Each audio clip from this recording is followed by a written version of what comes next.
Olá, queridas e olá, queridos. Eu sou Milton e no dia de hoje eu quero aqui compartilhar convosco uma palavra, quero meditar convosco uma palavra que se encontra no livro de Lucas, capítulo 24, do versículo 36 até o versículo 49. Então eu vou proceder à leitura e de imediato vou fazer aqui algumas pequenas interpretações. E se você caiu de paraquedas, não esqueça, por favor, de compartilhar esse conteúdo com outras pessoas.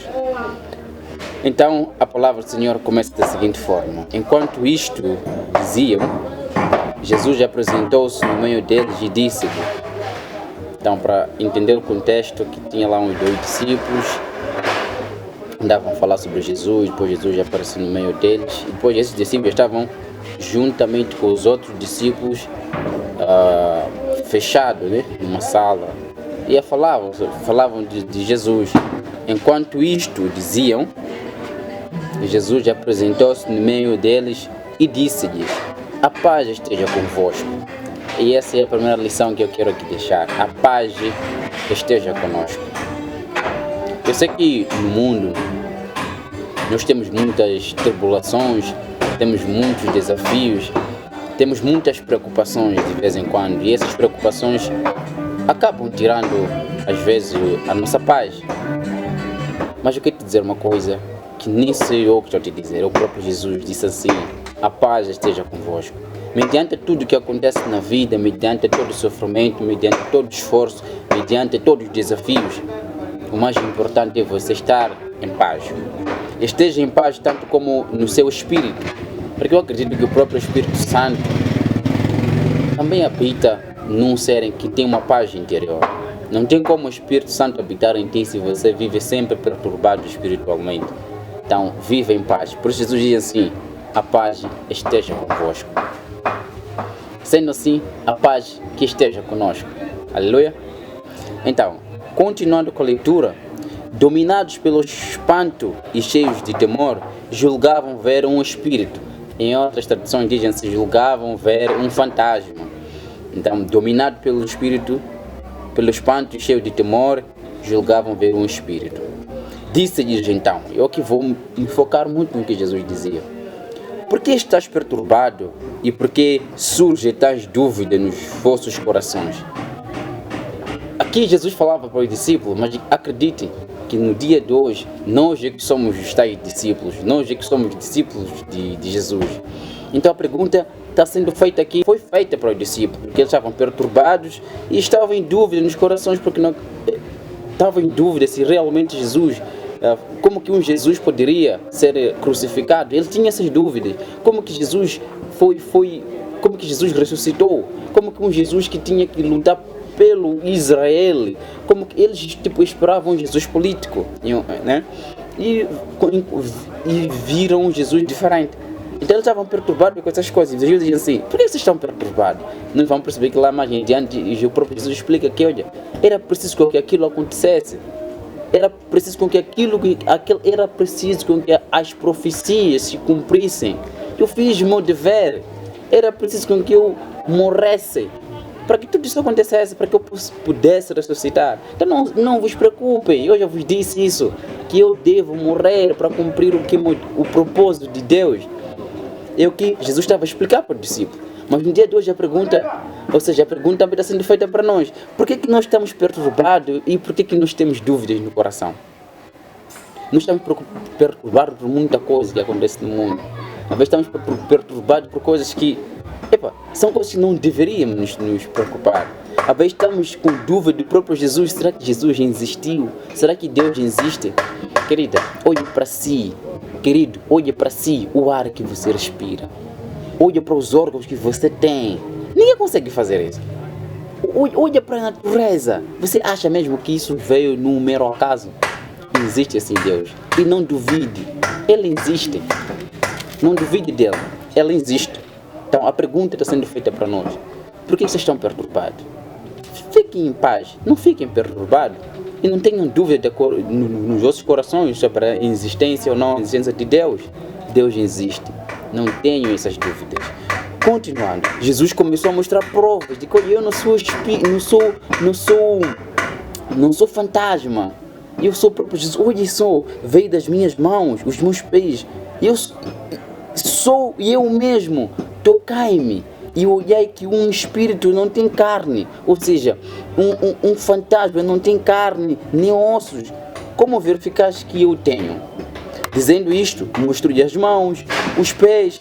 E como na sua alegria não queriam acreditar, de assombrados que estavam, ele perguntou-lhes: tendes aí alguma coisa que se coma?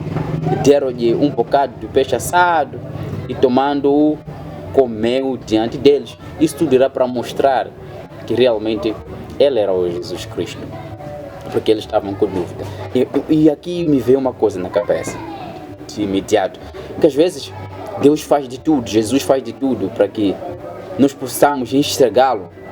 Ele nos traz provas, só que às vezes nós somos teimosos, não queremos acreditar, mas Ele nos dá prova, Ele nos dá coisas, nos traz provas de que, olha, eu existo, Ele te dá, Ele pode se manifestar de forma diferente para cada um de nós, mas Ele sempre traz provas de que, olha, eu existo, não duvide de mim, não se perturbe no coração, eu estou aqui, estou convosco, estou a comer convosco.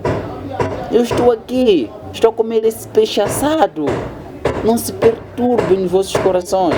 Eu próprio Jesus, então ele sempre traz essas evidências. Tanto se ele trouxe isso para os discípulos na época, ele também faz isso para nós. Ele faz de tudo para que as provas cheguem a nós de que ele sim realmente existe. Então, cabe a nós abrirmos nossos corações e aceitarmos as verdades que vêm escritas na Bíblia e aceitarmos as evidências que o próprio Jesus traz para cada um de nós. Depois disse-lhes: estas foram as palavras que vos disse. Mais uma vez está a trazer aqui as provas para eles lembrar que de facto foi ele que estava a falar isso. Quando ainda estava convosco, que era necessário que se cumprisse tudo quanto ao meu respeito está escrito em Moisés, nos profetas e nos salmos. Você mano? Badou. Número aí. Ya, torenya. Entor.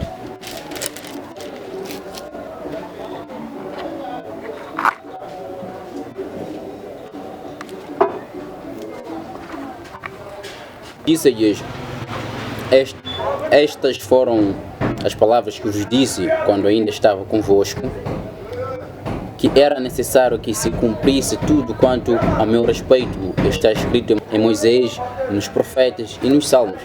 Portanto, por isso ele diz: sejam em paz, não vos perturbem, não vos perturbem,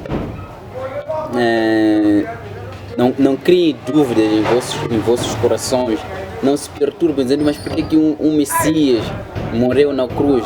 Era preciso que se cumprisse tudo a meu respeito. O próprio Jesus está a falar isso. Então não tinha, ele estava a tentar esclarecer porque não tinha motivo para que esses discípulos ficassem em dúvida, porque é uma coisa que ele sempre vinha explicando. Mas isso também explica provavelmente porque eles ainda tinham algumas dúvidas. E essas dúvidas revelavam que ainda lhes faltava uma fé firme. Eles tinham fé, acreditavam em Jesus, mas de vez em quando caíam em dúvidas. E isso provavelmente acontece com muitos de nós. Mas acima de tudo, o próprio Jesus cria sempre mecanismos, cria sempre essas evidências, nos cutuca, dizendo: não tenho essas dúvidas, eu estou aqui. Ele sempre aparece. Então, vamos buscá-lo todos os dias e vamos adorá-lo. Então, continuando aqui, abriu-lhes então o entendimento. Em outras traduções diz que ele deu-lhes a inteligência para compreenderem as Escrituras e disse-lhes: assim está escrito que o Messias havia de sofrer e ressuscitar dentre os mortos ao terceiro dia, que havia de ser anunciada em seu nome a conversão para o perdão dos pecados a todos os povos, começando por Jerusalém. Vós sois as testemunhas dessas coisas. Quer dizer que vós sois as testemunhas. Então as pessoas de gerações em gerações vêm nos testemunhando. Agora chegou a nossa vez de que nós também temos que passar essa informação para os mais novos e vamos testemunhando até a segunda volta de Jesus Cristo. Então testemunhe coisas que Jesus faz na tua vida. Testemunhe, porque é isso que Jesus quer. que você testemunhe para as outras pessoas, para que possa converter povos e povos, para que você possa converter irmãos e irmãos, para que todos nós possamos crescer neste mundo de cristianismo, para que todos nós possamos ser salvos. Mas não é preciso também com que nós possamos viver a palavra acima de tudo. E eu vou mandar sobre vós o que o meu Pai prometeu. Aqui Jesus estava a falar do próprio Espírito Santo, que ele ia mandar o Espírito Santo para os seus discípulos. Então os próprios discípulos também deixaram a experiência, e nós também podemos pedir com que esse Espírito Santo esteja na nossa vida, né? Porque é uma promessa. Então o Pai se prometeu o Espírito Santo, ele cumpriu. Então o Espírito Santo cabe a nós pedirmos por intermédio, pela intercessão de Jesus Cristo, para que nos possa conceder este Espírito Santo no dia de hoje. Entretanto, permanecei na cidade até serdes revestidos com a força do alto, até ser revestidos pelo Espírito Santo. Esse falava para os discípulos que naquela altura estavam sendo perseguidos. Eles não podiam falar abertamente sobre Jesus Cristo, porque estavam confinados, mas Jesus Cristo aí veio e disse que não vos preocupem, eu vou trazer e eu vou mandar o que o meu Pai prometeu, que é o Espírito Santo. E esse Espírito Santo no dia de hoje nós podemos pedir, e esse Espírito Santo está no meio de nós. Então, para você que está perturbado, para você que está a passar necessidades, para você que está a sofrer, para você que está a ter pensamentos destrutivos, peço ao Espírito Santo, não te perturbes tanto, não tenha dúvida no seu coração. Acredite que existe uma pessoa que morreu por nós, existe uma pessoa que morreu por nossos pecados. Então, e só essa pessoa é capaz de nos dar a paz que nós realmente precisamos. Só essa pessoa é capaz de nos dar a felicidade que nós desejamos. Então, vamos buscar sempre Jesus, vamos sempre buscar a salvação. Em nome do Pai, do Filho e do Espírito Santo. Amém. E até o próximo vídeo, se Deus permitir, claro.